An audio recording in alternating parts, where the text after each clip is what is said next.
From PBS News Student Reporting Labs and WETA, this is On Our Minds with Evelyn and Eason, a podcast made by teens for teens, telling stories about who inspires us.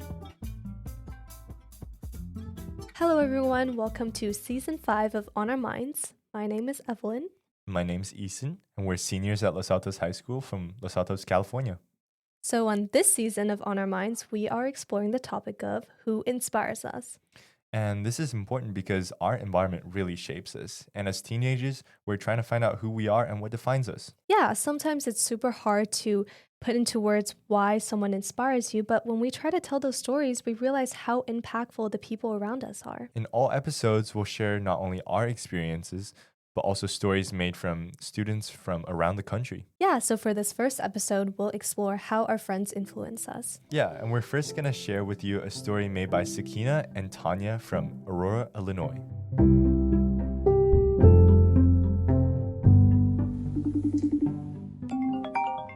FaceTime video. Hey Tanya, what are you doing? Nothing much, Sakeenah. What about you? I'm just studying for this AP Psych test I have coming up. Ooh, that sounds fun. What's it on? Recently, we've been learning about social proximity, and that's the idea that you start acting like the people you surround yourselves with. For example, if all your friends start wanting to eat cake or candy, you would want to eat cake or candy too.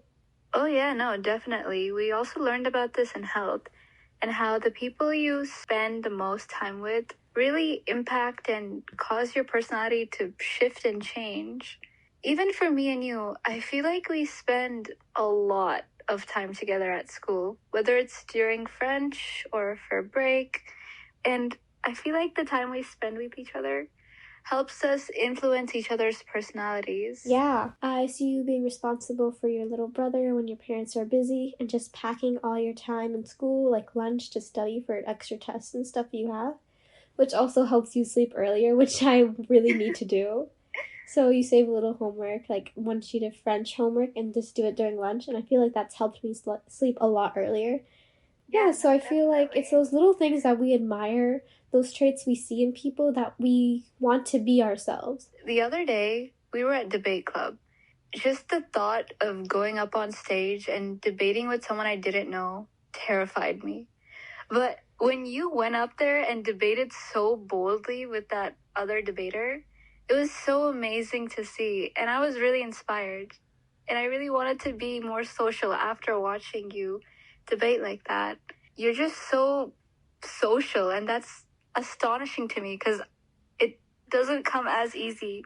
Exactly. I feel like that image of ourselves is what inspires us every day to make these little changes, to keep going, and to push ourselves forward. That's why it's really important for us to have good influences. I'm so glad we're friends. Please don't leave me. I don't want you to go to your psych test. And we're done. Goodbye. Well, thanks for all the yap. I hope your test goes well. Bye-bye. Bye. That was really insightful. I know I've felt the effects of social proximity, but I've never been able to put a name behind that. Yeah, isn't it really interesting how that is exactly how we became friends, because we were forced to sit next to each other in geometry for so long?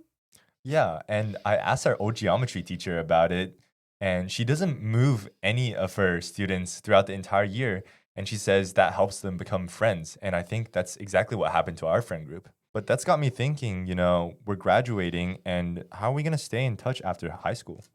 Yeah, that's the big question, right? I think my honest opinion is that some will and some won't. It's like the social proximity, but in reverse, because when you're seeing each other more, you're likely to remain closer, but when you go in different directions, you're likely to move on and evolve. But I think that's honestly fine, because friendships, they kind of come and they grow apart. Yeah, totally. And that brings us to our next story. Michelle moved from Texas to Northern Virginia, and she shares how she's kept in touch with one of her oldest friends. I think you were 3. Yeah. Mm-hmm. We met at our church, Whitechapel UMC, and we had a meeting room. I was kind of fearless. I would just meet people, and you were real shy. You were standing by your mom by the donut table. So that's really how we met. That's Sue. We met when I was 3 at church, and she soon became like a grandma to me and my whole family. In the beginning, I drew her pictures and we wrote letters to each other. When I was 9, my family moved from Texas to Washington, D.C., and we slowly became pen pals.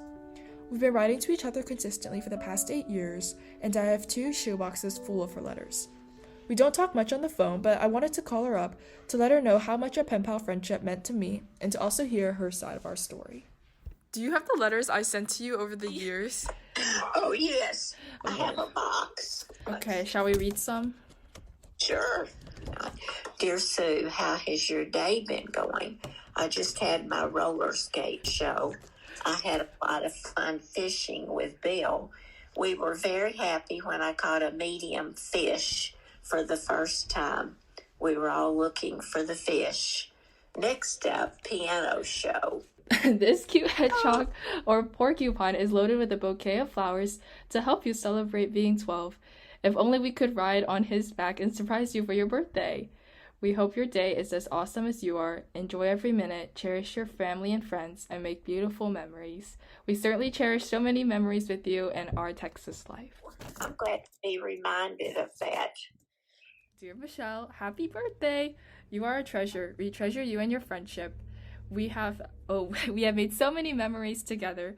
One of my favorite was the butter churning with Mina and Nicole. When Nicole came, Yes, yeah. the butter, and I kept baking rolls, and I realized later, maybe that night, that we didn't actually have dinner. We just had rolls and butter, and I think raspberries. It was a good time. It was a good time. I always remember that. I want to end with why you inspire me. Letters, I feel like, are a wonderful way to have someone close even when they are far away. It's kind of crazy to think about how many letters we have sent to each other these past 7 or 8 years since I moved to Washington, D.C., and I think through being pen pals, you have inspired me to stay connected with other people regardless of how far 2 people can be. Sometimes it's hard to feel grounded in such a digital world we live in, but letters are such a tangible way to feel connected. And so I just wanted to thank you for so many years of friendship, not only for me, but for our whole family. And I thank you for all the letters, because I think what you just said is so very true. But I'll read this poem. What matters? 100 years from now, it will not matter what kind of car I drove, what kind of house I lived in, how much I had in my bank account, nor what my clothes looked like. But the world may be a little better because I was important in the life of a child. So I love that. And I think it's so true. That's a wonderful poem. Well, thank you for your You're so welcome. I appreciate you choosing me. You inspire me. Oh, thank you. Unbelievably.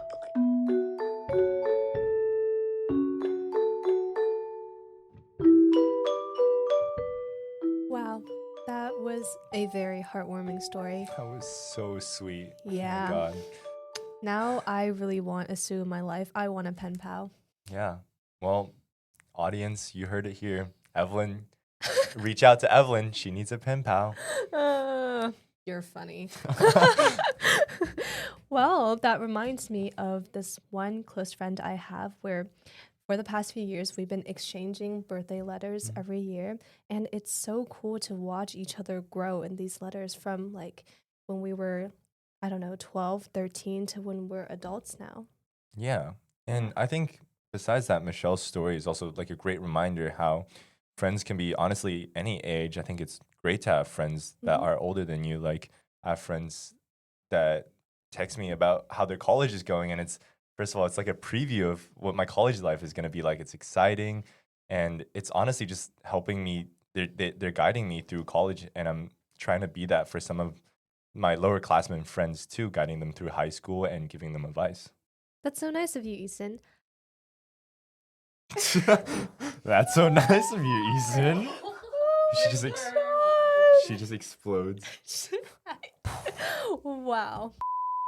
Well, on next week's episode, we have a special conversation with an author. Her name is Dr. Joy Harden Bradford, and she talks about sisterhoods and friend circles. Today's segments were produced by Sakeenah, Tanya, and Michelle. Lead podcast producer Briget Ganske produced this episode with editing and mixing by Genesis Magpayo and help from Wyatt Mayes. Ryan James is our audio and camera operator. Approval and oversight by editorial director Marie Cusick and executive producer Leah Clapman. Theme music by Isaiah Brown. Additional music from Blue Dot Sessions. That was a weak sauce high five. Weak sauce high five. Hello, everyone. Welcome to season 5 of On Our Minds. This is Evelyn. And my name is Eason, and we're seniors at Los Altos High School in Los Altos, California.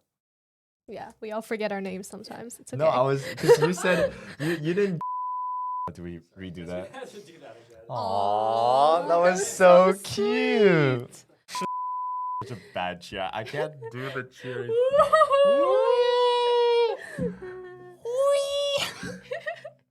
We're just not normal. Can you just high five each